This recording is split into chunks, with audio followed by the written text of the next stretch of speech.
नमस्कार, स्वदेश एजेंडा देख रहे हैं आप और मैं हूं आपके साथ राखी। एजेंडा में आज बात नीट पेपर लीक मामले में फैले मकर जाल की। प्रिंटिंग प्रेस से परीक्षा सेंटर तक लाखों छात्रों का भविष्य कैसे हुआ बर्बाद, ये एक बड़ा सवाल है। अब तक जांच में जिन लोगों की गिरफ्तारी हुई वो अपने आप में सवाल है कि कैसे इतनी प्रतिष्ठित परीक्षा के लिए एक बड़ा माफिया गैंग काम कर रहा था। अब तक इस मामले में 11 लोगों की गिरफ्तारी हो चुकी है। सीबीआई ने महाराष्ट्र के लातूर से एक डॉक्टर को गिरफ्तार किया है और आरोप है कि डॉक्टर मनोज शिरोरे ने बेटे के लिए आरसीसी कोचिंग के संचालक और आरोपी शिवराज मोटेगांवकर उर्फ एम सर से गैस पेपर खरीदे थे। सीबीआई ने पुणे में पूछताछ के बाद उन्हें अरेस्ट किया और इस मामले में किसी पेरेंट्स की यह पहली गिरफ्तारी मानी जा रही है। अब तक महाराष्ट्र से 6, राजस्थान से 3 और हरियाणा से 1 व्यक्ति को अरेस्ट किया गया। इनमें 2 महिलाएं भी हैं। उधर इस मामले में लगातार नए खुलासे हो रहे हैं। सीबीआई जांच में पता चला है कि शिवराज लातूर में 8 एकड़ जमीन पर स्कूल कॉलेज खोलने की तैयारी में था। ऐसे में नीट पेपर लीक के मकर जाल में आखिर कैसे सॉल्वर गैंग ने 3 राज्यों में फैलाया अपना जाल, विस्तार से आज इसी पर करेंगे चर्चा। उससे पहले देखिए ये रिपोर्ट।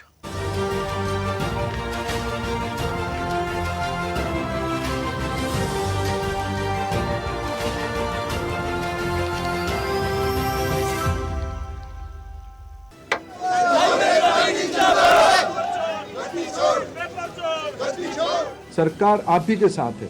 आप ही के हितों में मेरिटियस स्टूडेंट्स की, मेधावी छात्रों की पक्ष में निर्णय लिया गया। सीबीआई गहरा तक जाएगी, किसी को इस बार बख्शा नहीं जाएगा। देश को नीट पेपर लीक मामले ने झकझोर कर रख दिया है। 22 लाख से अधिक छात्रों का भविष्य अंधकार में डालने वाले इस कांड के बाद नेशनल टेस्टिंग एजेंसी यानी एनटीए ने पेपर रद्द कर दिया। नीट यूजी 2026 परीक्षा के आयोजन से लेकर इसके रद्द होने और सीबीआई जांच तक का पूरा घटनाक्रम बेहद चौंकाने वाला रहा है। मात्र कुछ दिनों के भीतर कई लाख छात्रों का भविष्य दांव पर लग गया। आइए एक नजर डालते हैं पेपर लीक घटनाक्रम पर। 3 मई 2026 को देश भर के हजारों केंद्रों पर 22 लाख से अधिक छात्रों के लिए नीट यूजी आयोजित की गई। एनटीए ने दावा किया कि परीक्षा पूरी सुरक्षा और फुल प्रोटोकॉल के साथ संपन्न हुई। परीक्षा के बाद सोशल मीडिया और कोचिंग हलकों में चर्चा तेज हो गई। परीक्षा से पहले एक गैस पेपर व्हाट्सएप पर घूम रहा था। छात्रों ने दावा किया कि असली पेपर के कई सवाल इस वायरल पेपर से हूबहू मिलते हैं। 7 मई की रात एनटीए को राजस्थान और उत्तराखंड से धांधली की पहली आधिकारिक जानकारी मिली। 8 मई को मामले की गंभीरता को देखते हुए एनटीए ने जांच एजेंसियों से संपर्क किया। राजस्थान पुलिस की स्पेशल ऑपरेशंस ग्रुप यानी एसओजी ने पुष्टि की कि उन्होंने जांच शुरू की है। जांच में पता चला कि सवालों का एक सेट परीक्षा से पहले ही सर्कुलेट कर दिया गया था। मीडिया रिपोर्ट्स में दावा किया गया कि वायरल हुए पेपर में 135 सवाल नीट पेपर से मेल खाते हैं। इससे देश भर में भारी आक्रोश फैल गया। एनटीए ने आधिकारिक तौर पर 12 मई 2026 को 3 मई को हुई परीक्षा को रद्द कर दिया। केंद्र सरकार ने इस पूरे मामले की जांच सीबीआई को सौंप दी। सीबीआई और स्थानीय पुलिस ने महाराष्ट्र, नासिक, राजस्थान, जयपुर और हरियाणा से कई लोगों को हिरासत में लिया। नासिक से शुभम खैरनार नाम के मुख्य संदिग्ध को पकड़ा गया, जिस पर पेपर बेचने का आरोप है। इस पूरे घटनाक्रम के बाद कई कड़ियां खुलती चली गईं। नीट 2026 पेपर लीक मामला अब केवल एक राज्य तक सीमित नहीं रहा। इस बार की धांधली किसी एक सेंटर की अव्यवस्था नहीं, बल्कि एक सुनियोजित साजिश प्रतीत होती है, जिसके तार 3 प्रमुख राज्यों से जुड़ते दिख रहे हैं। जैसे जैसे जांच का दायरा आगे बढ़ रहा है तो नए नए खुलासे भी हो रहे हैं। हरियाणा का कनेक्शन तकनीकी और सिस्टम की खामी के इर्द गिर्द घूमता दिख रहा है। इस मामले के आरोपी यश यादव को गुरुग्राम से सीबीआई ने अरेस्ट किया। बताया जा रहा है कि यश यादव ने नासिक से पेपर लिया। शुभम खैरनार ने पेपर की फोटो खींचकर यश यादव को व्हाट्सएप, टेलीग्राम पर भेजी। कहा जा रहा है कि यश ने यही पेपर कई लाख रुपए में जयपुर के दिनेश बिवाल और मंगीलाल बिवाल को बेच दिया। यश के फोन से व्हाट्सएप ग्रुप, टेलीग्राम चैनल के जरिए पेपर हरियाणा, राजस्थान, महाराष्ट्र में फैला। नीट कैंसिल होने के बाद सीबीआई ने 6 राज्यों में एक साथ रेड की। हरियाणा, राजस्थान, बिहार, झारखंड, दिल्ली और केरल, गुरुग्राम और कोचिंग हब वाले इलाके में जांच चल रही है कि परीक्षा सेंटर में क्या कोई इनसाइडर शामिल था। नीट यूजी 2026 पेपर लीक मामले में राजस्थान का कनेक्शन सबसे गहरा और चौंकाने वाला रहा है। राजस्थान न केवल देश का सबसे बड़ा कोचिंग हब, कोटा और सीकर है, बल्कि इस मामले में डेटा लीक और पेपर डिस्ट्रीब्यूशन का मुख्य केंद्र भी बनकर उभरा है। जांच एजेंसियों के अनुसार पेपर लीक की पहली चिंगारी राजस्थान के सीकर और जयपुर से उठी थी। सीकर के करियर काउंसलर और कुछ कोचिंग संचालकों पर आरोप है कि उन्होंने मास्टरमाइंड के साथ मिलकर उन छात्रों की लिस्ट तैयार की जो पेपर के लिए मोटी रकम करीब 30 से 50 लाख रुपए दे सकते थे। जयपुर के कुछ परीक्षा केंद्रों से पेपर की फोटो खींचकर व्हाट्सएप के जरिए अन्य राज्यों जैसे बिहार और हरियाणा में भेजी गई थी। राजस्थान पुलिस की स्पेशल ऑपरेशंस ग्रुप ने सबसे पहले उस गैस पेपर को पकड़ा था जो परीक्षा से 48 घंटे पहले वायरल हुआ था।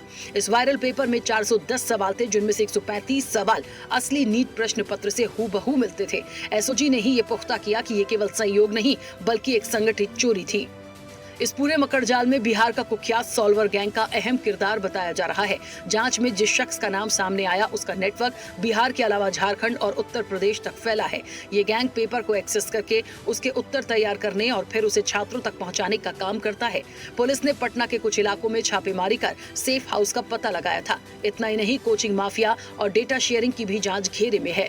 आरोप है कि कुछ संदिग्ध कोचिंग संस्थानों के कर्मचारियों ने छात्रों का कॉन्फिडेंशियल डेटा जैसे नाम, नंबर और आर्थिक स्थिति सॉल्वर गैंग को लीक किया। इसी डेटा के आधार पर एजेंट्स ने छात्रों और उनके माता पिता से संपर्क किया और उन्हें गारंटेड सिलेक्शन का लालच देकर सौदेबाजी की। नीट यूजी 2026 पेपर लीक मामले में बिहार एक ऑपरेशनल हब के रूप में उभरा है। बिहार की आर्थिक अपराध इकाई और अब सीबीआई की जांच में बिहार से जुड़े महत्वपूर्ण कनेक्शन सामने आए हैं, जिसमें पता चला है कि एक कॉर्पोरेट कंपनी के तहत काम करता है मल्टी स्टेट सिंडिकेट। मास्टरमाइंड जो दिल्ली या बड़े शहरों में बैठकर पेपर एक्सेस करने की योजना बनाता है। एजेंट जो राजस्थान और हरियाणा के कोचिंग हब में जाकर ग्राहक या छात्र या पेरेंट्स ढूंढते हैं। सॉल्वर बिहार और यूपी के मेधावी छात्र जिन्हें उत्तर तैयार करने के लिए पैसे दिए जाते हैं। लॉजिस्टिक्स वे लोग जो सेफ हाउस और ट्रांसपोर्टेशन का इंतजाम करते हैं। युवा डिप्रेशन में है, कैंसिल हो गया और हिंदुस्तान के प्रधानमंत्री मेलोनी जी के साथ मेलोडी टॉफी खा रहे हैं। ये है हालत देश की। 4 बच्चों ने सुसाइड कर लिया। 22 लाख बच्चों का भविष्य झूल रहा है, लेकिन कहीं दूर दूर तक थोड़ी शर्म भी किसी को आ रही हो वो भी नहीं दिख रहा। राहुल जी ने मांग की है कि धर्मेंद्र प्रधान को तुरंत हटाया जाए। आप लिख कर ले लीजिए, ये लोग नहीं हटाएंगे। स्वाभाविक है कि जब 22 लाख छात्रों का छात्र छात्राओं का भविष्य इस पर निर्भर करता है। क्या कारण है कि कुछ सेंटर्स ऐसे हैं जहां इस प्रकार की घटनाएं बार बार हो रही हैं। मुझे तो इस बात का दुख है कि जो रिकमेंडेशंस हमने दी थी पार्लियामेंट्री स्टैंडिंग कमेटी के रूप से संसद में रखी थी और जो अपेक्षा करते थे कि एनटीए और हायर एजुकेशन मिनिस्ट्री इस बात को संज्ञान में लेंगे, वो नहीं हो पाया। नीट का पेपर लीक हुआ है तो इसकी जवाबदेही कौन है? सरकार देगी। जो जितने भी अधिकारी इसमें इन्वॉल्व है, जितने भी लोग हैं, उसको तुरंत को वहां से हटाना चाहिए पद से। हाँ, तो ये सोचिए जो नीट पेपर पे कोई इशू कोई प्रेस कॉन्फ्रेंस नहीं कर रहे हैं लोग, और सरकार भी सवाल उठ रहा है कि सरकार की जो नियत है केवल धर्म में बांटने की नियत है, ना ही बच्चों को आगे बढ़ाने की नियत है। तो वो अपनी तरफ नहीं देख रहे हैं कि हमने क्या किया है, हमारी सरकार में क्या हो रहा था। उनको खुद देखना चाहिए। और विपक्ष में होने के बाद तो सरकार के ऊपर ही उंगली उठती है। सरकार ने फिर परीक्षा कराने का ऐलान कर दिया है। बहरहाल एनटीए ने घोषणा की है कि 21 जून 2026 को नीट यूजी की दोबारा परीक्षा आयोजित की जाएगी। छात्रों को फिर से रजिस्ट्रेशन करने या कोई नई फीस भरने की जरूरत नहीं है। पुराने एडमिट कार्ड और सेंटर चॉइस के आधार पर ही नई प्रक्रिया होगी। पूरा मामला अब अदालत की निगरानी में है ताकि भविष्य में ऐसी चूक न हो। ये मामला अब केवल अंकों का नहीं बल्कि लाखों छात्रों के भविष्य और देश की सबसे प्रतिष्ठित मेडिकल परीक्षा की साख का सवाल बन गया है। लेकिन जो मकड़जाल बुना गया उसने पूरे सिस्टम की पोल खोल कर रख दी है। नीट जैसी प्रतिष्ठित परीक्षा में पेपर लीक और धांधली के मामले सामने आने से सिस्टम और परीक्षा माफिया के गहरे गठजोड़ पर गंभीर सवाल उठते हैं। 5 राज्यों में फैले इस मल्टी स्टेट नेटवर्क के कारण लाखों छात्रों का भविष्य दांव पर लग जाता है और भविष्य में ऐसी घटना नहीं दोहराई जाएगी, इसकी क्या गारंटी है? और ये एक बड़ा सवाल है। चैनल हेड आरपी श्रीवास्तव के साथ एग्जीक्यूटिव एडिटर राखी वर्मा की रिपोर्ट।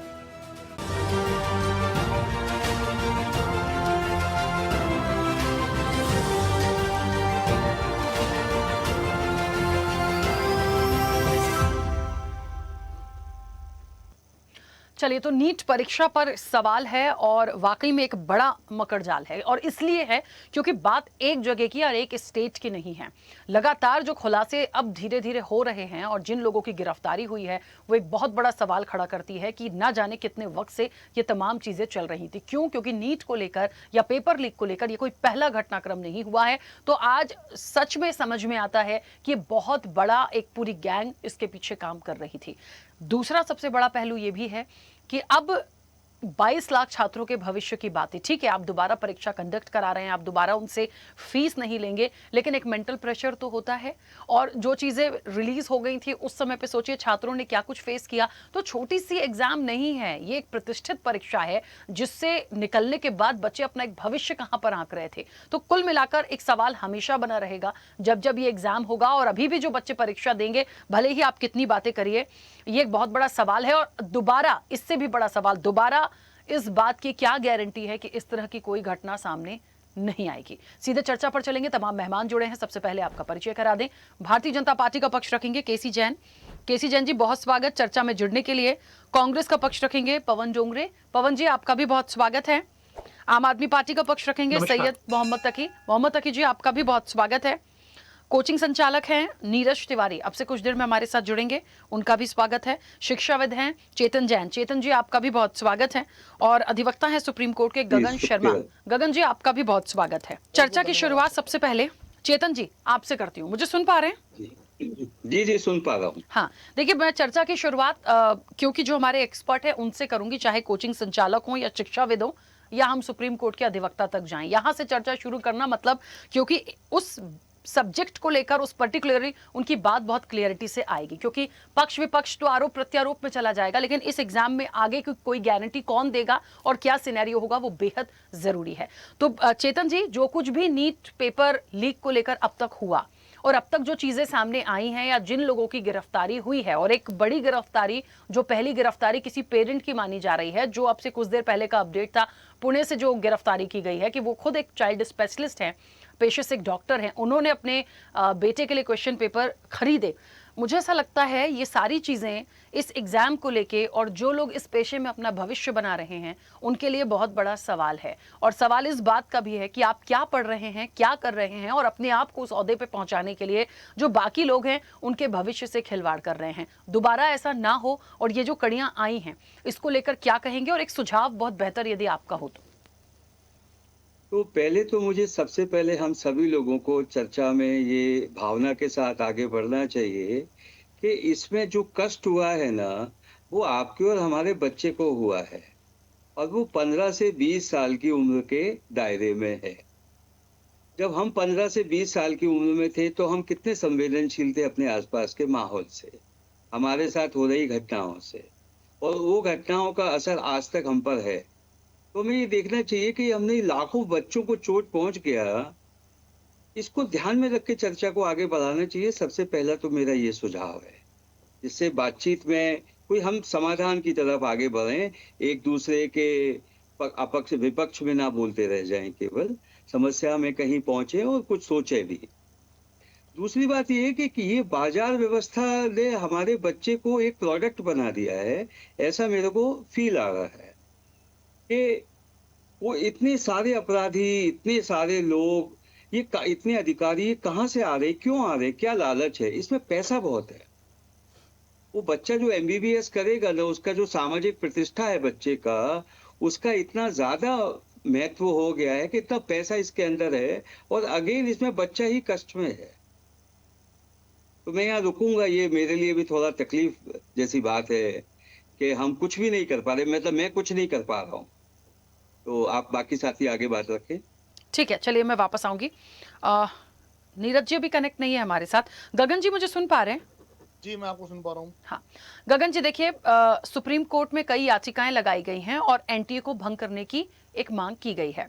बात इस चीज की है कि हमेशा से NTA जब इस एग्जाम को कंडक्ट करता आया है, पहले भी पेपर लीक कई बार हुए हैं, पहले भी ये मामले आए हैं। इस बार कहा जा रहा है कि जो अब अगली तारीख तय की गई है उसको कोर्ट की निगरानी में और ये एग्जाम कंडक्ट कराया जाए। चलिए, सारी चीजें हो जाएंगी, सब कुछ माना, लेकिन सवाल वही है, क्या NTA को भंग कर देंगे तो उसके बाद का सिनेरियो क्या होगा? और ठीक है, आज ये एग्जाम हो जाएगा, अगले साल या आगे आगे के सिनेरियो में कैसे काम करेंगे? क्योंकि ये जो चेन है, ये जो पूरा एक जाल निकला है, इसका खात्मा कैसे? बहुत सारे लॉज हैं, बहुत सारे नियम हैं एग्जाम्स को लेकर भी अपने आप में, मुझे लगता है। तो उन सारी चीजों को समझे तो क्या समाधान इसका आप देखते हैं? सबसे पहले तो आप सभी का धन्यवाद, आपने मुझे अपने प्रोग्राम में इस इम्पोर्टेंट टॉपिक पे, डिबेट पे पार्टिसिपेट करने के लिए बुलाया। मैं सभी सम्मानित गणों का, व्यक्तियों को नमस्कार करता हूं। मैम, सबसे बड़ी समस्या यह है कि समाधान पे हम सीधा पहुंचना चाह रहे हैं, लेकिन आप ये देखिए कि कोई पेपर लीक हो रहा है तो वो पेपर लीक क्यों हो रहा है? पेपर लीक इसलिए हो रहा है कि कुछ चंद लोग जिनके पास काफी पैसे हैं, वो अपने बच्चे का भविष्य इस तरीके से बनाना चाह रहे हैं कि उनको जिंदगी में ज्यादा मेहनत ना करनी पड़े, कठोर तपस्या ना करनी पड़े, लेकिन उनके रिजल्ट बाकियों से बेहतर आ जाए। एक गरीब आदमी, एक मजदूर का बच्चा मेहनत करके सोचता है कि मैं फिजिक्स वाला से या ऑनलाइन से पढ़ के अपने आप को काबिल बनाऊं और काबिल बना के मैं एक नीट का एग्जाम क्लियर करूं, लेकिन वो ऊपर से सेटिंग करके पेपर ला के अपने बच्चों को आगे बढ़ा रहे हैं। तो यहाँ प्रॉब्लम ये नहीं है कि हमारे यहाँ पे कोई एनटीए की फेलियर है, हमारे यहाँ पे कंफर्ट लेवल लोगों का इतना बढ़ गया है कि वो पैसे से सब कुछ खरीदना चाह रहे हैं और पैसे से अपने बच्चों का भविष्य भी खरीदना चाह रहे हैं और सब कुछ करना चाह रहे हैं। समाधान सबसे पहले हमारे खुद में होना चाहिए कि हम कब ये शॉर्टकट बंद करेंगे देश में। हमारे हिंदुस्तान के अंदर अगर हम किसी मंदिर में जाते हैं तो एक अमीर आदमी जो वीआईपी दर्शन कर सकता है उसके लिए लाइन अलग होती है, और जो दर्शन का भावुक है वो धक्के खा रहा होता है, कई बार ईश्वर का दर्शन भी नहीं कर पाता। तो समस्या केवल एक एंटी एग्जाम की नहीं है, ये हमारे चरित्र की समस्या है। हम भारत देश के अंदर अपने भारत देश को महान बनाना चाहते हैं, लेकिन महानता का काम कोई नहीं करना चाहते। आप मुझे बताओ, क्या हर बात के लिए आप कोर्ट के पास चले जाएंगे कि आप इसका कानून बनाओ, उसका कानून बनाओ, और कोर्ट के पास कोई मैजिक की छड़ी है? कोर्ट आपको फिर एक निर्देश दे देगा, कोर्ट फिर एक डायरेक्शन दे देगा, कोर्ट फिर एक गाइडलाइन बना देगा, लेकिन जब एग्जीक्यूशन सड़क पे होगा तो एग्जीक्यूशन कौन कर रहा होगा? एक ऐसा व्यक्ति कर रहा होगा जिसका जमीर बड़ा कमजोर होगा। वो सोच रहा होगा मुझे इस तनख्वाह से तो 30,000 रुपए मात्र मिल रहे हैं, लेकिन वहां मुझे 30 लाख रुपए मिल रहे हैं, वो अपना ईमान फिर बेच देगा। उसको कहां से पकड़ेंगे आप?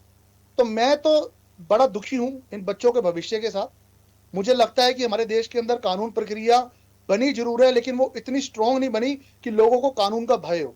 तो जब तक भय नहीं होगा ना, तब तक काम कोई नहीं होगा मैडम। तो केवल बातें करने से कुछ नहीं होगा। मैं यहाँ पे सब लोगों से कहूंगा कि अपनी आवाज उठाएं। कानून बन जाएगा, लेकिन उसका इंप्लीमेंटेशन काफी कठोरता के साथ लगाना बहुत जरूरी है, और मुझे लगता है अपनी आज की सरकार से उम्मीद है कि वो इसमें कुछ ना कुछ वचनबद्ध है और आने वाले टाइम में कोई नया एग्जाम्पल सेट करेगी। ठीक है, चलिए वापस आऊंगी। नीरज जी भी हमारे साथ जुड़ गए। नीरज जी, मुझे सुन पा रहे हैं? जी बिल्कुल।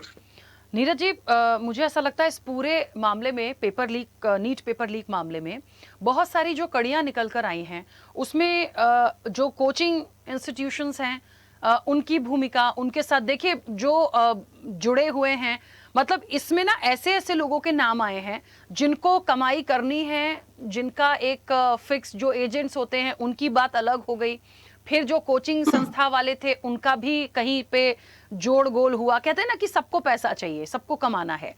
तो कैसे हम विश्वास कर लें और कैसे चीजों पर आगे बढ़ेगा हमारा ये देश, या हमारे नीट के जो बच्चे पढ़ रहे हैं या जो फ्यूचर में और इसकी प्लानिंग्स करेंगे, उन सब का क्या होगा? ये सवाल मैं इसलिए आपसे ले रही हूँ क्योंकि राजस्थान सीकर हम की बात करें, कोटा की हम बात करें, बहुत ज्यादा एजुकेशन के मामले में एक अलग बात होती है। वहां से जो रिकॉर्ड्स अब तक सीबीआई ने निकाले या जो भी आया है, कोचिंग इंस्टीट्यूशंस को लेके बहुत सारे सवाल आए। क्योंकि आप एक कोचिंग संचालक हैं, ये एक जो ताना बाना निकल कर आया, इसको कैसे आप, मतलब कहते हैं ना, कैसे इसको क्लियरिटी देंगे, कैसे समझें? ये एक बहुत बड़ा सवाल है, कैसे विश्वास करा जाए? जी बिल्कुल, जिस प्रकार से ये परिस्थितियां हम लोगों के सामने दिखाई दे रही हैं, मैं आपको बताऊं, जब से भारतीय जनता पार्टी की सरकार इस देश में आई हुई है, जिस तरीके से पारदर्शिता के साथ काम करने का प्रयास निरंतर हो रहा है, पहले भी होते थे लेकिन वो सबके सामने नहीं आते थे। जो हमने आकलन किया, जो मेरे पास ऐसे रिजल्ट कुछ है, आज की डेट में 2014 से लेके 2026 तक लगभग 93 एग्जाम ऐसे हैं जिनके एग्जाम पूरे कंप्लीट नहीं हो पाए, उनके पेपर कहीं ना कहीं लीक हुए। कॉम्पिटिटिव एग्जाम भी है, सीबीएसई के एग्जाम भी हैं और स्टेट गवर्नमेंट के बहुत सारे एग्जाम हैं। इसमें चूक कहां हो रही है? सारी गलती सरकार की नहीं है, लेकिन सरकार की व्यवस्थाओं पे प्रश्न तो उठेगा। कि कौन सी ऐसी व्यवस्था है जो कार्य कर रही है, क्या ये कोचिंग संचालकों से जुड़े हुए हैं या किसी तंत्र से जुड़े हुए हैं जहां पर ये मामला लीक हो जाता है और लीक होने के बाद हम सभी लोगों के सामने आ जा रहा है। लेकिन हम ये कहना चाहते हैं, इस देश की व्यवस्था को दुरुस्त रखना है तो जो मामले आ रहे हैं उसकी जांच तो होनी चाहिए, लेकिन सरकार को बहुत गंभीरता के साथ लेना चाहिए, क्योंकि बच्चों के भविष्य से बढ़कर इस देश का कोई भविष्य नहीं हो सकता है। ठीक है नीरज जी, वापस आऊंगे। केसी जैन जी, मुझे सुन पा रहे हैं? जी जी, आवाज मिल रही है आपकी। सर, सरकार से बहुत उम्मीदें हैं और अभी तक जितने भी हमारे एक्सपर्ट ने ये बात बोली है उसमें एक बात बहुत अहम है, क्या हो सकता है सरकार के स्तर पर, और अब तक जिन जिन स्टेट्स के नाम आए हैं वहां से भी सीबीआई ने जिन चीजों को निकाला है, बहुत बड़ा सवाल तो वही एक जड़ आई है कि आखिर ये क्यों हो रहा था, जो लोग आए हैं वो कौन थे और इस तरह से वो कितने समय से कर रहे होंगे, आने वाले जो एग्जाम्स हैं उसके लिए भी क्या ये सारी चीजें चल ही रही होंगी या चलेंगी, क्योंकि अब इस चीज को होल्ड करना या रोकना या इस तरीके से एक व्यवस्था लागू करने की जिम्मेदारी सरकार की जाहिर तौर पर होगी। देखिए, कोर्ट में याचिका है, कोर्ट क्या करेगा वो अपना काम है, लेकिन सरकार की तो इतनी, मुझे लगता है स्टेट वाइज जो चीजें निकली हैं, इतनी ताकत, इतना पावर है कि आप इसके लिए एक ऐसी व्यवस्था लागू करें कि इस तरह की चीजें ना हो।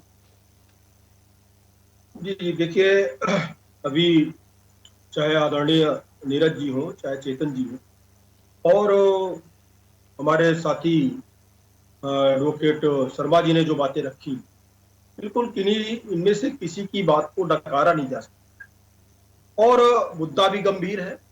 ये भी बात सही है कि देश का भविष्य हमारे ये युवा बच्चे ही हैं, युवा साथी ही हैं, और अगर इनके मन मस्तिष्क पे कहीं पर भी क्षोभ पैदा होता है, विक्षोभ पैदा होता है, तो आगे इनके लिए भी बहुत बड़ा संघर्ष भी करना पड़ता है और आगे की पीढ़ी के लिए बहुत बड़ी चुनौती भी।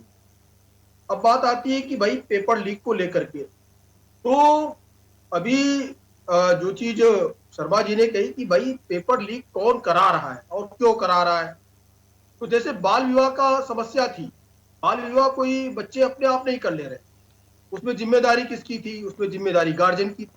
लेकिन क्या था, आरोप किस पे है? आरोप क्या है कि थाने पर है कि पुलिस क्या कर रही थी, कैसे बाल विवाह वहां पर हो गया। तो उसके लिए एक जागरूकता फैली और धीरे धीरे कानून के साथ साथ कानून तो बन गया। अब वो माता पिता नहीं तैयार है तो क्या है?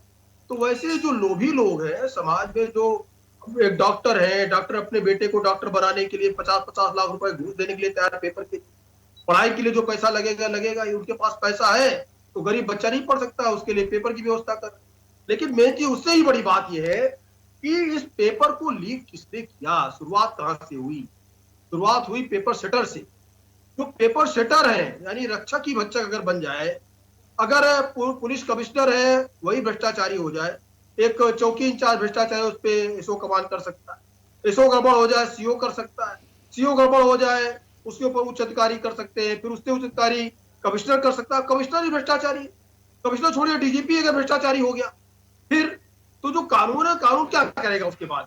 कानून यही करेगा, जो सजा का प्रावधान है कानून सजा की व्यवस्था करेगा, उनको सजा देगा, उनकी गिरफ्तारी होगी। और इस केस में भी कहीं ना कहीं यही हो रहा है कि जो पेपर शटर है उसमें पीवी कुलकर्णी और साथ ही साथ शुभम खैरात और लगभग 30-35 लोगों को जो तत्काल पुलिस ने गिरफ्तार किया था, अब तक 60 से 70 गिरफ्तारियां हो चुकी हैं और लगातार इनसे पूछताछ भी हो रही है। इसी में आया कि किस डॉक्टर ने अपने बच्चे के लिए पेपर खरीदा। कुल मिलाकर के और जो व्यवस्था है, देखिए व्यवस्था प्रूफ के लिए, ये सिस्टम प्रूफ के लिए तमाम सारी चीजें, हम लोग भी एग्जाम तमाम सारे दिए, हम लोग भी देखे कि किस तरीके से क्वेश्चन नंबर चेंज, पेपर के साथ साथ उसमें अल्फाबेट के लिए पेपर के ग्रुप बनते थे अलग अलग। अब आपके आसपास 5 पेपर बटे हुए हैं, 5 पेपर में क्वेश्चन कहीं मैच नहीं कर रहा है।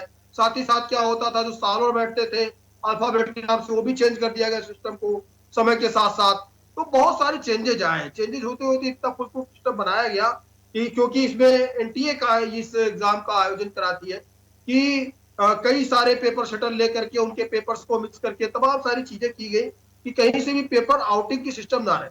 4 जगह से पेपर जो सिक्योर्ड प्रेस है, जहां से बिल्कुल कोई चीज लीक नहीं हो सकती, प्राइवेट वो काम नहीं कर सकते हैं, वहां से पेपर छपाए जाते हैं। उसके बाद में भी ये होता है कि 4 जगह पे पेपर छप करके आते, उनमें से कौन सा पेपर किसके पास पहुंच जाए, किस सेंटर पहुंच जाए, इसका भी पता नहीं है। उसके बाद में भी जो पेपर सेटर है, जो एग्जाम में क्वेश्चन तैयार करता है कि कौन से क्वेश्चन आएंगे, उन क्वेश्चन को अगर क्वेश्चन तैयार करने वाला लीक कर रहा है, यानी रक्षा की बचक बन रहा है, जैसे इंदिरा गांधी जी की सिक्योरिटी नहीं गोली मार दी थी, तो जो रक्षा के लिए बैठा गया वही अगर गड़बड़ करेगा तो क्या होगा उसके बाद सिर्फ एक चारा है कि उनकी गिरफ्तारी हो, उनके खिलाफ कार्रवाई हो, क्योंकि जो हमारी संवैधानिक व्यवस्था है उसके अनुसार उनको सजा हो। लेकिन इसके बाद में भी एनटीए ने भी फैसला लिया है, माननीय जो मंत्री जी ने भी उस पर कहा है कि भाई इसमें सिस्टम को और इम्प्रूव करेंगे, और ज्यादा पुख्ता करेंगे कि इसमें गड़बड़ियां ना हो, और अगर कहीं पे भी लूप होल है या होने की आशंका है, बहुत फुल प्रूफ बनाया गया, उसके बाद और उसको फुल प्रूफ बनाया जाएगा। तो तमाम सारी चीजों को चेंज किया जा रहा है। अब देखिए क्या होता है कि इन्हीं सब चीजों का परिणाम ये है कि हम देखते हैं कि तमाम सारे बच्चों को एक जिले से दूसरे जिले जाना पड़ता है, और एक हफ्ते पहले पता चलता है कि भाई आपका पेपर कहाँ, एग्जाम कहाँ पर। अब किस तरीके से वो, हमारे भी संपर्क में बहुत सारे लोग हैं, क्योंकि हम लोग राजनीति में हम लोग शिकायत भी करते हैं कि आप दूसरे मंडल में पेपर देने के लिए हमको भेज रहे हैं। अब किस तरीके से धक्का खा करके जा रहे हैं, 4 दिन पहले उनको पता चलता है कि उनका पेपर कहाँ पर है। ये सब फुल प्रूफ सिस्टम इसलिए रखा गया कि आप कोई सेटिंग न कर पाए, और 4 दिन पहले रिजर्वेशन भी नहीं हो सकता है। इतनी गर्मी में, इतनी भीषण गर्मी में अगर एक जिले से दूसरे जिले बच्चा एग्जाम देने जा रहा है, उसके ऊपर क्या स्थिति होती है, फिर वो रुकेगा कहाँ, रात में रुकेगा कहाँ, सुबह उसको पेपर देना है, रात में सफर करके पूरा जा रहा है। ये सब सारा सिस्टम किस लिए हो रहा है? ये सब फुल प्रूफ सिस्टम बनाया जा रहा है कि कहीं से पेपर लीक ना हो, कहीं से समस्याएं ना हो।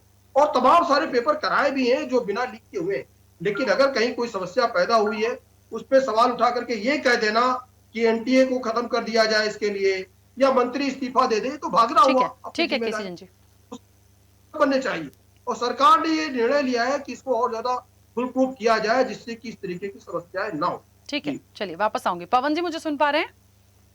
जी हाँ राखी जी, क्लियर आवाज आ रही है। पवन जी क्या मत है आपका? राखी जी, 4 सुसाइड पिछले 11 सालों में, 89 पेपर्स लीक अलग अलग इसमें। इस बार नीट की परीक्षा में 22 लाख बच्चे अपियर कर रहे थे, 200 रुपए उनकी फीस थी, 44 करोड़ रुपए का कलेक्शन। और जो एजुकेशन माफिया है, मैं फिर से रिपीट कर रहा हूं, जो एजुकेशन माफियाज है, यानी जो लोगों ने पेपर लीक किए, ये माफिया ही है एजुकेशन के, जिनको इन 22 लाख बच्चों की कोचिंग की फीस आप जानते हैं कितनी है? 3,300 करोड़। यानी एक बच्चा एक परिवार से 1.5 लाख रुपए भरता है 2 साल के कोचिंग क्लासेस वालों को। यहां पर जो कोचिंग वाले बैठे उनको आप पूछ सकते हैं कि 50,000 एक सब्जेक्ट का इनका फीस होता है 2 साल का। कुल मिला के पूरे भारत में 3,300 करोड़ रुपया इस बार के बच्चों ने प्रिपरेशन में किया। सरकार ये 4 बच्चों की खूनी है, क्योंकि ये 4 बच्चों ने जो सुसाइड किया है, ये वो बच्चे हैं जिन्होंने रात दिन एक कर दिया था नीट में पढ़ाई करने के लिए। और जब नीट की परीक्षा पास होते हैं, पास होने के बाद में कितना उसका फीस है, एमबीबीएस का आपको फीस पता है कितनी है? आप पूछिए, यहाँ जो संस्था चालक होंगे या बाकी के लोग बैठे हैं, नहीं सकता है राखी जी। आम व्यक्ति अपने बच्चों को एजुकेशन दे ही नहीं सकता है, क्योंकि उस एमबीबीएस कॉलेज की फीस प्राइवेट के अंदर 22 लाख 25 ये पैसा कहां से भरा जाएगा और कौन इसको भरेगा? यानी आपको लगता है गरीब आदमी का बच्चा ये एग्जाम देने के बाद, पास होने के बाद में भी एमबीबीएस को अगर उसका नंबर भी लगा तो वो इतना पैसा भर सकेगा? तो इस सारे शिक्षा क्षेत्र को भारतीय जनता पार्टी ने कमर्शियल कर दिया है। पिछली बार जब नीट का पेपर लीक हुआ था, उसके नेक्सस मंत्रालय से थे, इसके लिए उसको पूरी तरीके से दबाया गया। और इस बार आप देख लीजिए, चाहे शुभम खैरनार हो, जो नासिक से शुरुआत जिसकी हुई, वो पेपर गया यश यादव के पास, इसमें अरेस्ट होने की अभी बारी होनी चाहिए। जो लोगों ने, जहां पे प्रेस है, इसकी जो मीडिया है, प्रेस है, जहां से इसकी प्रिंटिंग हुई, उन लोगों को भी उठाना चाहिए। और सबसे बड़ी बात, जिन पेरेंट्स ने पेपर खरीदे, उन पेरेंट्स को भी शिक्षा होनी चाहिए। क्योंकि उन पेरेंट्स ने भी कई बच्चों का उनका जो भविष्य है उसको पूरा अंधकार में डाल दिया। और शिक्षा मंत्री अपना हाथ झटक रहे हैं। शिक्षा मंत्री बोल रहे हैं कि मेरा इसमें कोई दोष नहीं है। अरे आप भारत के धर्मेंद्र प्रसाद जी, आप भारत के शिक्षा मंत्री है, ये जिम्मेदारी आपकी है। लूप होल बंद करने का काम आपका, ठीक है पवन बंद जी। नहीं करेंगे। आप मुझे बताइए, आप जी हाँ ठीक है मुझे कंटिन्यू। ऐसा लगता है कि उन्होंने जिम्मेदारी लेके इस्तीफा देनी ही चाहिए। ठीक है, मैं जल्दी से वापस आऊंगी। आपका ऑडियो भी काफी ब्रेक हो रहा था बीच में, मुझे लगा शायद कुछ नेटवर्क इशू है, मुझे लगा आपने बोलना बंद किया इसलिए मैंने इंटरप्ट किया। खैर जल्दी से वापस से आऊंगी। सैयद मोहम्मद तकी जी मुझे सुन पा रहे हैं? आवाज आ रही है आपको? आ रही है आवाज मेरी? हाँ आपकी आवाज आ रही है। देखिए इस पूरे घटनाक्रम में क्या हुआ, कैसे चीजें आई और किन किन लोगों का खुलासा हुआ, किन किन लोगों की गिरफ्तारी हुई। सवाल इस बात का है, सब उस मूल जड़ से शुरू हो रहे हैं कि कहां से ये पेपर लीक हुआ, कहां तक चीजें आई, कौन कौन इसमें मिले हैं। सवाल इस बात का है, समाधान तो ठीक है, ये बात सबने सच कही है कि समाधान तो हम देखेंगे क्या होना चाहिए, लेकिन जो निकल कर आया है वो भविष्य में दोबारा ना हो इसकी गारंटी कौन देगा? मुझे तो नहीं लगता सर, क्योंकि जिस हिसाब से चीजें निकल कर सामने आई हैं, ये तो खुद का भी एक मत होता है ना कि हम क्या करने जा रहे हैं और हम क्या करेंगे और आगे इस क्या हो सकता है। तो इन सारी चीजों को क्या मत है आपका और क्या इसमें आगे और देखते हैं? राखी जी बहुत धन्यवाद, आपने मुझे वक्त दिया अपने पैनल में बात रखने के लिए। और मैं आपको याद दिलाना चाहता हूँ, कुछ साल पहले एक व्यापम घोटाला भी हुआ था, व्यापम घोटाला जो बहुत मशहूर हुआ था और जो स्टूडेंट्स के सिलेक्शन में लेके एमबीबीएस को लेके एक घोटाला हुआ था। उस व्यापम घोटाला की जड़ें वो मध्य प्रदेश में भी थी, यूपी में भी थी, बिहार में भी, और बहुत से लोग उसमें गिरफ्तार किए गए थे। उस घोटाले के अंतर्गत जो है बहुत से लोगों की रहस्यमय तरीके से मौत भी हो गई थी। 25 से ज्यादा लोग रहस्यमय तरीके से मर गए थे, 43 लोगों की मौतें हुई थी। और उस घोटाले के अंदर कौन लोग इन्वॉल्व थे कहीं से पता नहीं चला। उस वक्त मध्य प्रदेश में उमा भारती जी की बीजेपी की सरकार थी और कौन लोग उसमें इन्वॉल्व थे आप बहुत अच्छे से जानती हैं कौन लोग कर रहे थे। तो जो आपने कहा ना गारंटी कौन ले, गारंटी कोई नहीं ले सकता। जिस सरकार का काम ही है बार बार भ्रष्टाचार करना, घोटाला करना, एग्जाम के पेपर को लीक करवाना, वो उस सरकार से आप कैसे बात कर सकते हैं कि ईमानदारी से काम करेगी। अभी हमारे काबिल दोस्त केसी जैन जी जो ऐसे बात कर रहे थे, जैसे लगता है भूल गए हैं कि सत्ता पक्ष में ही है। सत्ता पक्ष में आप हैं, जवाब आपको देना है। आप कह रहे हैं, आप सिंपैथी कर रहे हैं, क्यों होगा, कैसे हो गया, क्या कार्रवाई की आपने, इससे पहले कार्रवाई क्यों नहीं की आपने? और ऐसे कोई पहली बार पेपर हुआ? पिछले 10 सालों में लगातार 89 पेपर लीक हुए हैं। 89 पेपर, मतलब हम 89 बार गलतियां कर चुके हैं, फिर भी नहीं सीख रहे हैं। तो ये कौन सा डीएनए हमारे अंदर आ गया कि बार बार गलतियां करते हैं, गलती करते जा रहे हैं और सीख नहीं पा रहे? मतलब हम जानबूझ करके जो हमारा जो प्रशासन है, जो हमारे लोग हैं राजनीति में इन्वॉल्व है, वो जानबूझ के सियासत के तहत ये सारे तरह काम बार बार करवा रहे हैं और ये उस भ्रष्टाचार को आगे बढ़ा रहे हैं। 13,000 स्टूडेंट, राखी जी, 13,000 स्टूडेंट हर साल भारत के अंदर सुसाइड कर लेते हैं। क्यों कर लेते हैं? क्योंकि एग्जाम के प्रेशर की वजह से, और एग्जाम में प्रेशर इतना होता है उसकी वजह से वो एग्जाम क्लियर नहीं कर पाते, उनके वजह साइकोलॉजिकल प्रेशर होता है कि उसकी वजह से सुसाइड कर लेते हैं। और अगर एग्जाम लीक हो गया, अब जो बच्चों का एग्जाम लीक हो गया, 4 बच्चे तो यहाँ भी सुसाइड कर चुके हैं, आपने देखा होगा, बहुत दुर्भाग्यपूर्ण है। लेकिन जब बच्चे एग्जाम में रीपेयर होंगे, क्या उनका मोरल वही रहेगा? क्या उनकी स्पिरिट वही रहेगी? क्या उनके अंदर इंथुजियाज्म वही रहेगा, उत्साह वही रहेगा? क्या उनका प्रेजेंस ऑफ माइंड वही रहेगा? क्या उनके पास इतने पैसे हैं कि वो सेंटर तक जाके एग्जाम दोबारा दे पाए? कितने बच्चे तो हमारे गरीब परिवार से आते हैं और माँ बाप की उम्मीद होते हैं कि बच्चा हमारा एग्जाम दे देगा या नीट क्लियर कर लेगा या कहीं गवर्नमेंट जॉब में चला जाएगा तो जिंदगी सफल हो जाएगी। कितने साल माँ बाप वेट करते हैं बच्चों के लिए, लेकिन अंत में ये सब हो रहा है। तो ये बहुत ही दुर्भाग्यपूर्ण है। सरकार इसमें कोई एक्शन नहीं ले रही है और हमारे धर्मेंद्र प्रधान जी को तो फौरन इस्तीफा देना चाहिए, क्योंकि बार बार हो रहा है, पहली बार नहीं हो रहा है। और उसके ऊपर हाई लेवल इंक्वायरी बैठनी चाहिए, उसके अंदर विपक्ष के लोगों को भी इन्वॉल्व होना चाहिए और उसके बाद जो लोग हैं उनको पकड़ना चाहिए, कोई भी व्यक्ति हो, क्योंकि ये हमारे भविष्य का सवाल है। भारत के अंदर आप देखिए, भारत कैंसर के पेशेंट की कैपिटल बनता जा रहा है, भारत जो है डायबिटीज के पेशेंट कैपिटल बनता जा रहा है, भारत हाइपरटेंशन के पेशेंट की कैपिटल बनता जा रहा है। हर बड़ी बीमारी को लेकर भारत में सबसे ज्यादा उसके मरीज हैं। और उसके बाद भी हमारी नीड जो जिसके हम अंदर स्टूडेंट्स को डॉक्टर बना रहे हैं, हम डॉक्टर नहीं बना पा रहे हैं। तो हमारे देश के अंदर स्वास्थ्य के साथ क्या खिलवाड़ हो रहा है ये आपके सामने आ रहा है। और मैं कहता हूँ नीट में अगर कोई पढ़े, बहुत पैसे वाले लोग हैं वो अपने बच्चों को डॉक्टर बनाए, नीट में इतनी सीटें हैं राखी जी कि हर आदमी को कहीं ना कहीं सीट मिल जाती। ठीक है, तो जो पैसे वाले लोग हैं वो पैसा दे के कहीं भी प्राइवेट स्कूल में इतनी सीटें, प्राइवेट स्कूल इतने सारे बन गए, वो MBBS करा सकते हैं, BMS करा सकते हैं, डॉक्टर बना सकते हैं। तो जो बच्चे, जो गरीब बच्चे हैं, उनके भविष्य के साथ जो खिलवाड़ किया जाता है, जिनकी उम्मीद है वो अपने माँ बाप की उम्मीद, तो जो टैलेंटेड बच्चे हैं, जो ज़हीन बच्चे हैं, जो इंटेलेक्चुअल बच्चे हैं, जो कंपटीशन निकाल सकते हैं, उनके साथ खिलवाड़ किया जा रहा है। ठीक है, चलिए और वापस ये हम भविष्य के साथ खिलवाड़ है, बहुत दुर्भाग्यपूर्ण है। बिल्कुल।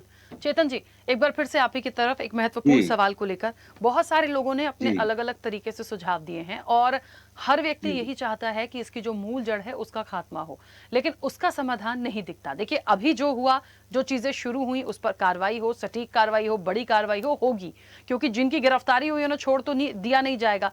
लेकिन मुझे इस बात की चिंता अब ज्यादा हो रही है कि कहते हैं ना कि एक व्यक्ति अपराध करता है, समझ में आया, ठीक है, अपराधी है। ये जो संगठित अपराध होता है ना, जिसमें जो मिलकर होता है, ये बहुत बड़ी श्रेणी में आता है। और इस चीज के खात्मे के लिए ये एक बहुत बड़ा सवाल है कि कैसे इसको रोका जाए, इसके लिए क्या कुछ करना चाहिए। बिल्कुल सही बात कह रही हैं आप। आपने बिल्कुल समस्या के सबसे सही हिस्से की तरफ उंगली उठाई है। तो देखना ये होगा कि वो जो संगठित अपराध है उसमें हमारी अपनी भूमिका क्या है, क्योंकि बार बार जब मेरे सारे साथियों ने अभी बात की, उन्होंने समस्या के हर हिस्से के बारे में बात की कि इसलिए हो रहा है, इसलिए हो रहा है, लेकिन उसमें उनकी खुद की भूमिका क्या है, मैं जो कह रहा हूं उसमें मेरी भूमिका क्या है। शायद इससे कुछ हमें बदलने की संभावना है, क्योंकि हम हमेशा किसी और के बारे में बात कर रहे हैं कि कोई और कुछ कर रहा है इसलिए सब चीजें हो रही हैं। पहली बात तो मुझे लगता है ये है। और दूसरी बात यह है कि ये संगठित अपराध है, इसको गहराई से मानना पड़ेगा पहले, नहीं तो हम बातें करते रहेंगे और ये ऐसे ही चलता रहेगा। और भाई साहब ने कहा 89 पेपर लीक हो गए, हम सब इस समस्या का हिस्सा हैं, इसलिए इसको नहीं रोक पा रहे हैं, हमें साथ में आना होगा।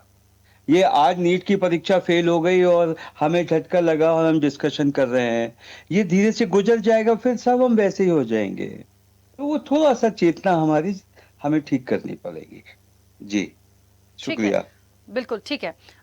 नीरज जी, क्योंकि एक बात अभी आई फीस को लेकर, देखिए ये तो हर उस पहलू पर आएगी ही बात और वो चर्चा आएगी ही, क्योंकि जब छात्रों की बात हो रही होती है तो चाहे फीस हो, चाहे उनकी मोरल की बात हो, पेरेंट्स भी होते हैं, उनकी एजुकेशन की बात हो, तो फीस की बात भी आएगी।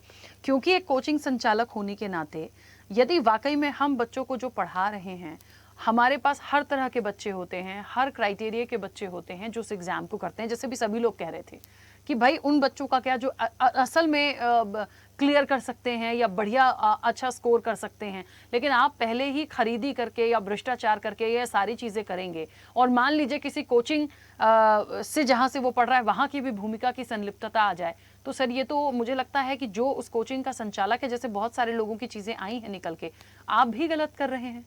तो ऐसे लोगों को क्या, अब एक कोचिंग संचालकों की भी एक फहरिस्त तैयार की जाए, उनकी भी मॉनिटरिंग कराई जाए, उन सारे लोगों की भी जांच पड़ताल कराई जाए। कैसे करेंगे? एक विश्वास जो टूटता है ना, वो फिर कहते हैं ना कि एक चीज पर यदि सवाल आया तो सब पर सवाल उठते हैं। जी बिल्कुल, जिस प्रकार से भी चर्चा हो रही है कि व्यवस्थाओं को कैसे सुधारा जाए और कोचिंग संचालक की जिम्मेदारियां भी अपनी जगह एक महत्वपूर्ण है, बिल्कुल बात सही है। पहले भी लोग जुगाड़ करते थे, कहीं से कोई गैसिंग पेपर मिल जाए, कहीं से कुछ मिल जाए, हम अपने बच्चों को बता दें और हमारा बच्चा टॉप हो जाए। ये पहले से भी चलता आ रहा है, आज भी सब लोग प्रयास कर रहे हैं। आज ये है कि डिजिटल माध्यम बढ़ गया है तो लोगों का प्रयास जल्दी सफल हो जाता है, पहले ऐसा प्रयास सफल नहीं होता था। रही बात फीस की जो चर्चा किया, ये तो जाहिर सी बात है, आज की डेट में किसी भी कोचिंग व्यवस्था को चलाना है तो फीस बड़ी है, क्योंकि मकान का रेंट बड़ा लगता है, बहुत ज्यादा होता है। अच्छे फैकल्टीज को बुलाना है तो उनकी फीस भी बहुत ज्यादा होती है। तो इसकी वजह से हम लोग जितने भी कोचिंग संचालक हैं वो सभी अपनी व्यवस्थाओं को अच्छा बनाने के लिए अच्छी फीस लेते हैं, अपने फैकल्टीज को अच्छी पेमेंट देते हैं। वो तो व्यवस्था एक अपनी जगह है, सब लोग अपने अपने हिसाब से करते हैं। लेकिन मेरा प्रश्न यहाँ नहीं है, मेरा प्रश्न ये है कि सरकार की तरफ से जो बात अभी रखी जा रही है, उन्होंने कहा कि रक्षक ही भक्षक बन जा रहा है। इसकी देखरेख कौन करेगा? सरकार करेगी कि कोई और बाहर से आएगा? दूसरा कहा कि जिस प्रकार से देश में बाल विवाह धीरे धीरे सुधर के आया, आज वैसे एग्जाम भी धीरे धीरे सुधरते सुधरते कई पीढ़ियां लग जाएंगी। ठीक है, ये जवाब हो सकता है।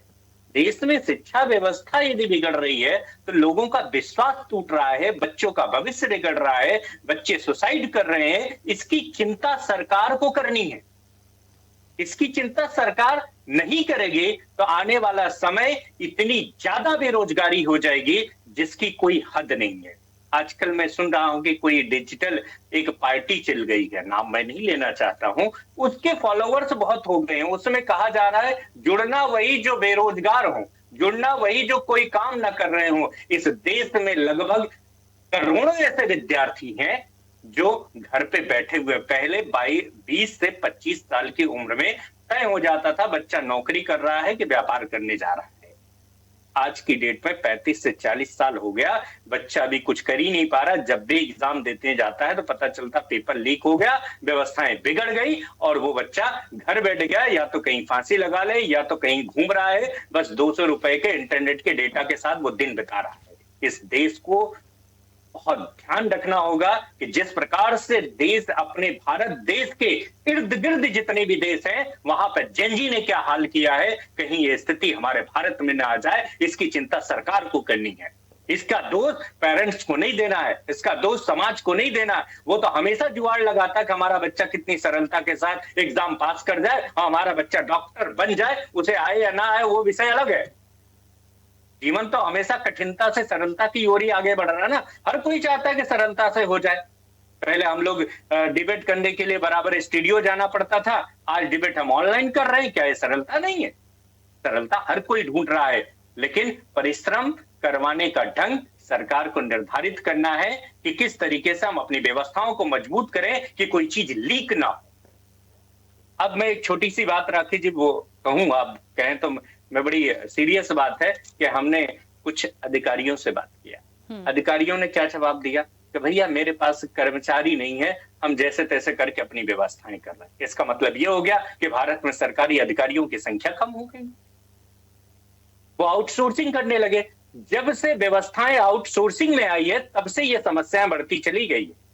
आप इसका पूरा डेटा निकाल के देखोगे तो आपको बहुत अच्छे से पता चलेगा। कोरोना काल आया हुआ, तो मैं बात उधर लेके जा रहा हूं। कोरोना काल आया हुआ तो कोरोना काल में प्राइवेट संस्थाओं ने देश को लूटा है, लेकिन सरकारी संस्थाओं ने देश को बचाया है। इसकी गंभीरता को हम सभी लोगों को ध्यान में रखना चाहिए और सरकार को भी ध्यान रखना चाहिए कि हमें सरकारी तंत्रों को मजबूत करना होगा इन व्यवस्थाओं को अच्छे से चलाने के लिए। ठीक है नीरज जी। गगन जी, पब्लिक एग्जामिनेशन एक्ट 2024 के अकॉर्डिंग बहुत सारे प्रावधान थे, बहुत सारी चीजों को और ऐड ऑन किया गया है। मुझे ऐसा लगता है कि क्या एक्ट होने के बावजूद भी यदि इस तरह की घटनाओं में जो लोग पहले पकड़े गए होंगे, क्या उन पर कड़ाई से उतनी सजा हुई होगी? यदि शायद हुई होती तो ये सिनेरियो नहीं होता, क्योंकि जितना मैंने उसको समझा है, चाहे जुर्माने की बात हो या सजा के प्रावधान की बात हो, बहुत अलग तरीके से चीजें हैं। लेकिन बहुत बड़ा सवाल है कि क्या ऐसा हुआ है या अब इसमें बदलाव की जरूरत होगी? राखी जी, सबसे बड़ी बात यह है, मैंने जब अपनी डिबेट शुरू करी थी तो मैंने यही बोला था कि हमारे देश के अंदर कानून बन जाते हैं लेकिन उस कानून को लागू करने की व्यवस्था कठोर नहीं है। अब समस्या यहाँ पे ये है कि बहुत आसान है ये कहना कि हमारे देश में ये कमी है, सरकार में ये कमी है और ऐसे होना चाहिए वैसे होना चाहिए। आज क्योंकि सोशल मीडिया का जमाना है, चीजें बहुत फास्ट ट्रैक से फैलती हैं। आज हमें इतना भी पता है कि इतने लाख बच्चे आए थे, इतने लोगों ने सुसाइड कर लिया, इतना नुकसान हुआ, लेकिन ये पहली दफा नहीं हो रहा। ये हमारे देश की कमियां शुरू से ही चलती आ रही हैं। नींव ऐसी थी तो बिल्डिंग भी कमजोर बनती चलेगी, क्योंकि हम शुरू से ही, हमारे देश में समस्या क्या है ना, आज आप कानून बना दो और आज ही सरकार बोले कि जिन्होंने पेपर लीक कराए हम उनके हाथ काट देंगे, ठीक है, तो एक खौफ पैदा हो जाएगा। पेपर लीक कराने वाला भी डरेगा, पेपर लीक करने वाला भी डरेगा। लेकिन आपको लगता है कि इससे सॉल्यूशन निकल जाएगा?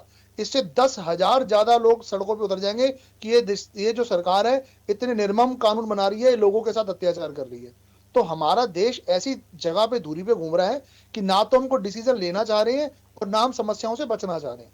तो आप जो कह रहे हैं ना, हमारे पास प्रावधान थे, हमारे पास टीम थी, हमारे पास दिशा थे, हमारे पास निर्देश थे, क्योंकि हमारा एग्जीक्यूशन फेलियर है।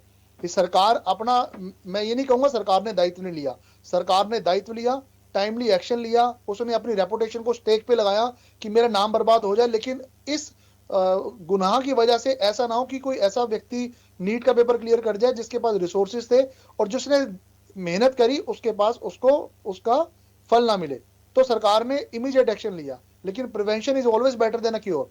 आप फेल हो चुके थे, आपने उसके बाद एक्शन लिया, बहुत खुशी होती कि आप पहले ही पता लगाते और लोगों का वो कीमती समय बर्बाद ना होता।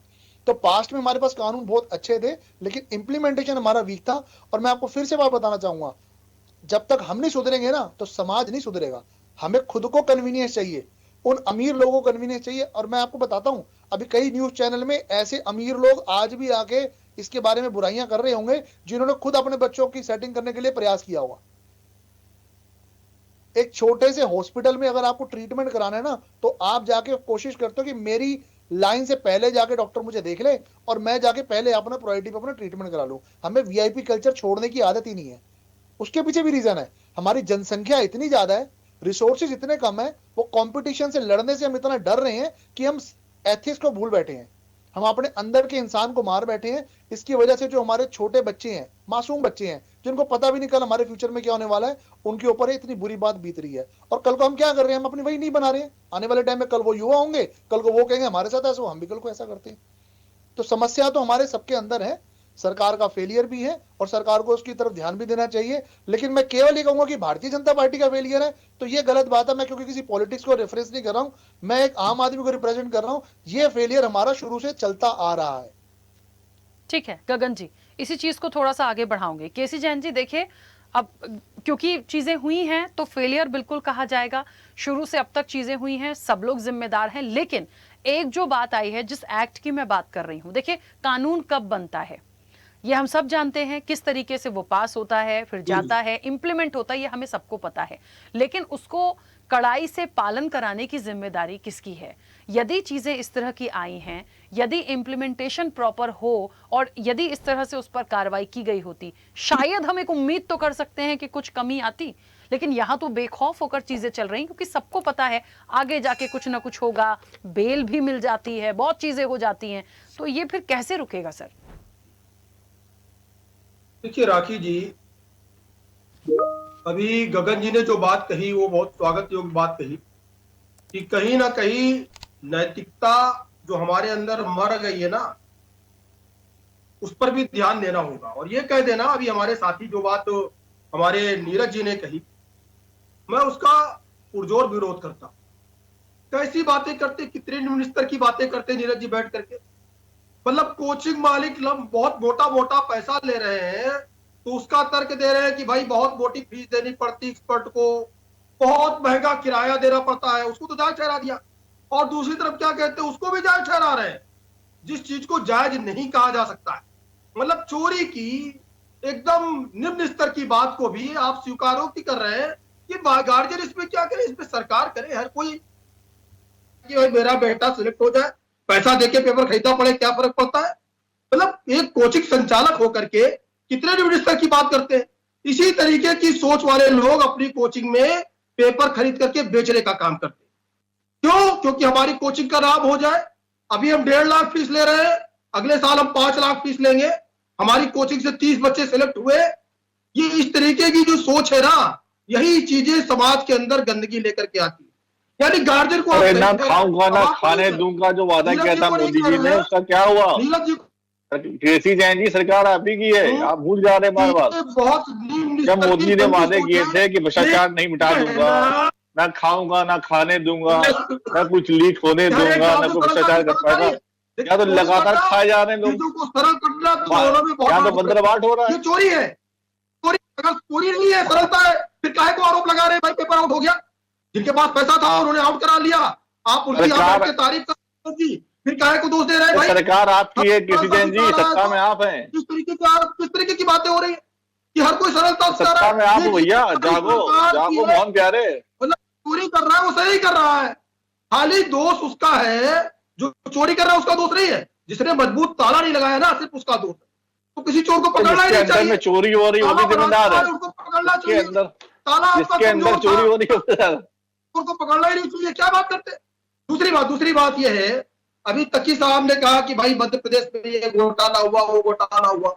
हम दरअसल इस पे चर्चा ही नहीं करना चाहते, लेकिन क्या है, आपको मैं गिनाऊं, कांग्रेस की पार्टी में अन्य पार्टी की सरकारों आप अपना गिनाइए, कांग्रेस बनाइए, सैकड़ों की संख्या है, सैकड़ों की संख्या। अपने से नहीं बनेगा, इसीलिए सत्ता में आए ना, चोर घोषणे भाई मत करिए, कांग्रेस को हटा के सत्ता में आए। तो नहीं, मैं और कोई बात नहीं करूंगा, पेपर की बात करूंगा।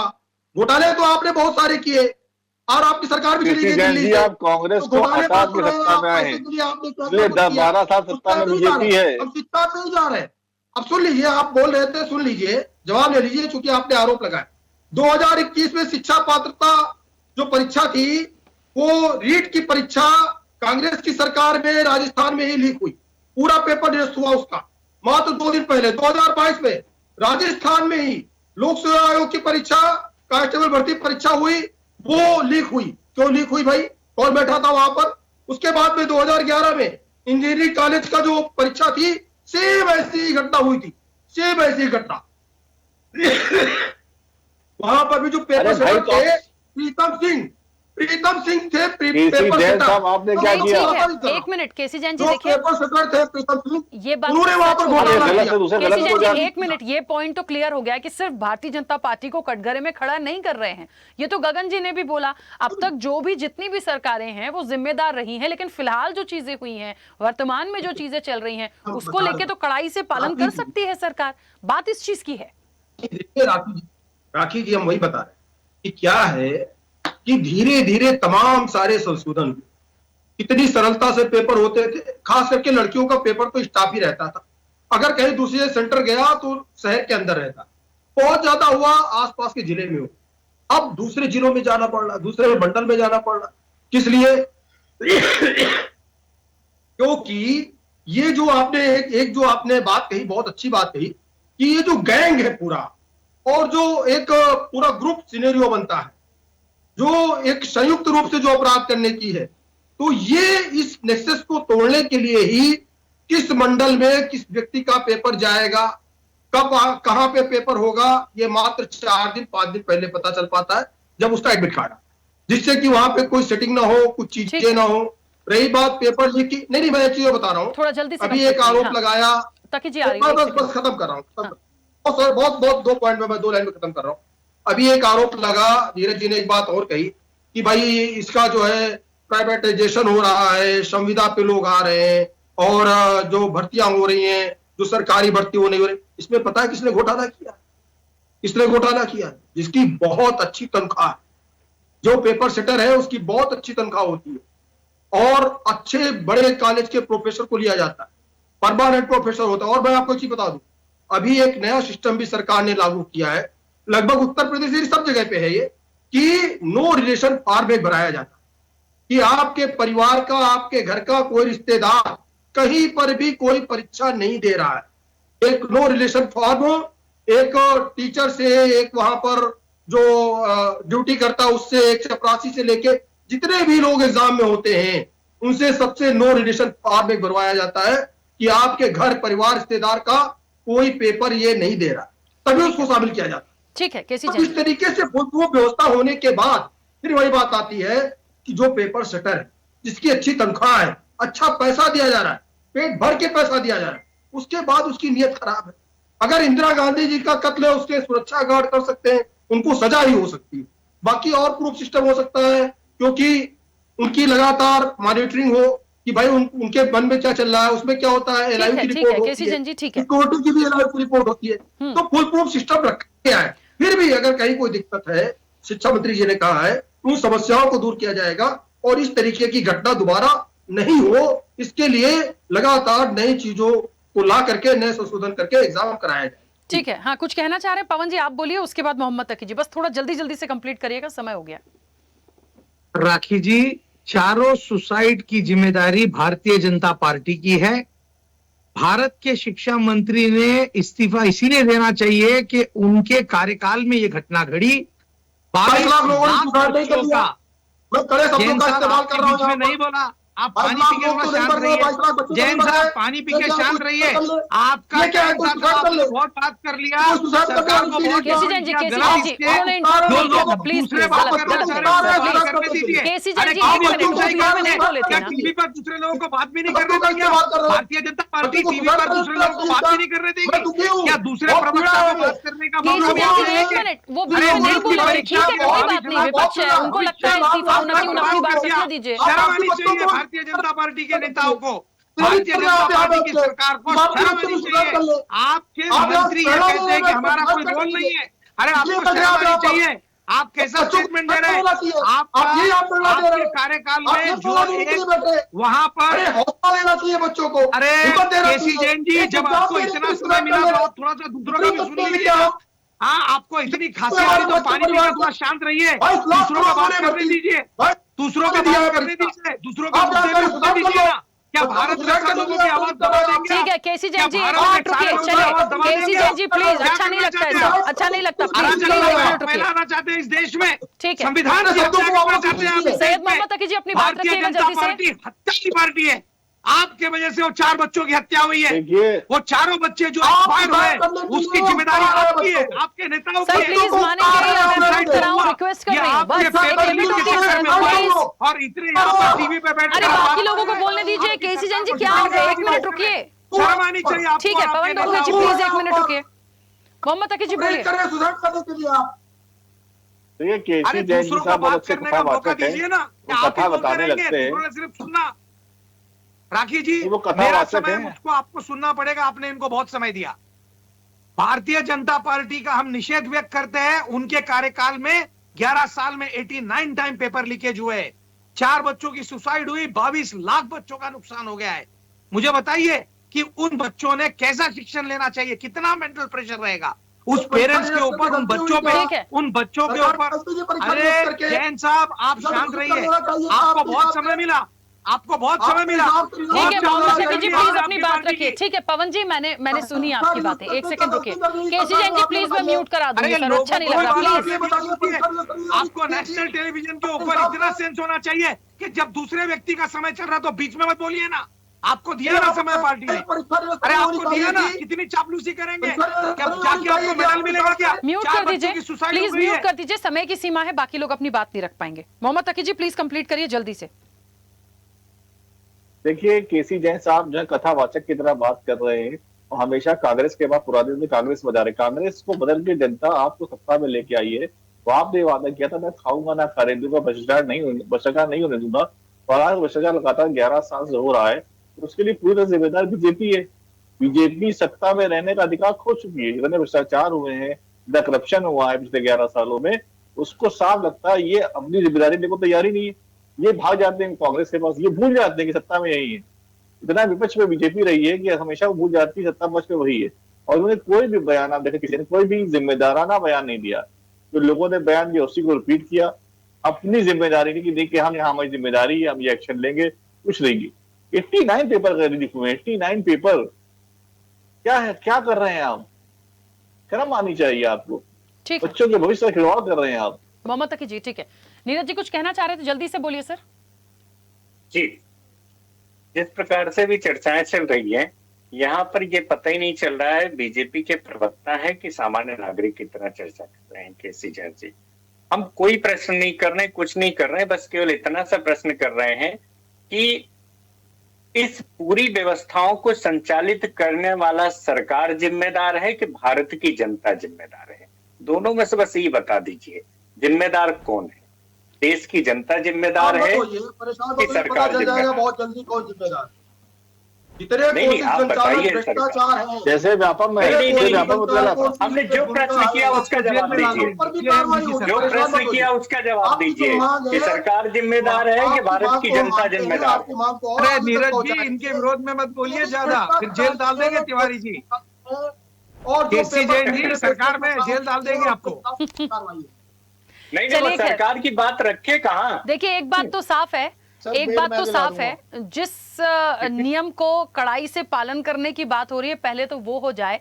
जितने लोगों की गिरफ्तारी हुई है, अभी तो और चीजें सामने आएंगी, उसके बाद समझ में आएगा कि असल रूप में कितनी कड़ाई से इसका पालन हो रहा है। लेकिन हाँ, इस चर्चा के माध्यम से और इस पूरे जो भी घटनाक्रम में जो एक पॉइंट गया है, वाकई हर पेरेंट और हर वो स्टूडेंट जो नीट की तरफ जा रहा है या जो मेडिकल एग्जाम्स की तरफ जा रहा है, उसके लिए बहुत बड़ा सवाल है। पेपर देने से पहले बच्चे ये ना सोचने लगे जाएं कि नहीं जाएं, लीक हो गया तो क्या करेंगे। तो ये सारी चीजें ना निकालनी पड़ेगी, कुछ ऐसा लाना पड़ेगा ताकि इन सारी चीजों से हम उबार सकें। फिलहाल समय की सीमा है। आप सभी मेहमानों का बहुत शुक्रिया इस चर्चा में जुड़ने के लिए। देखिए, एक बात सच है, शिक्षा होती है और जब बड़े एग्जाम होते हैं उसके पीछे छात्रों के भविष्य का सवाल तो है ही, उनकी मेहनत भी होती है, उनका समय बर्बाद होता है यदि पेपर लीक होता है। और जो लोग वाकई में बहुत अच्छा कमाने के बावजूद इस तरह का घोटाला करते हैं, इस तरह की क्रियाओं में लिप्त हैं, तो सवाल उठना लाजमी है कि क्यों आप एक संगठित अपराध की श्रेणी में आगे बढ़ रहे हैं और ऐसे लोगों को कितनी कड़ी सजा होनी चाहिए। यदि एक्ट भी है, नियम भी है, तो मुझे लगता है वो सजा भी कड़ी से कड़ी होनी चाहिए, दिलाई जानी चाहिए, कहीं तो खौफ पैदा हो ताकि ये घटनाएं दोबारा से ना आए। चर्चा में इतना ही। बने रहिए स्वदेश न्यूज के साथ, सबसे पहले देश। ऐसे ही वीडियोस के लिए लाइक करें, शेयर करें, फॉलो करें, YouTube पर जाकर सब्सक्राइब कर बेल आइकन दबाना ना भूलें और ताजा अपडेट्स के लिए स्वदेशलाइव.com पर जरूर जाएं।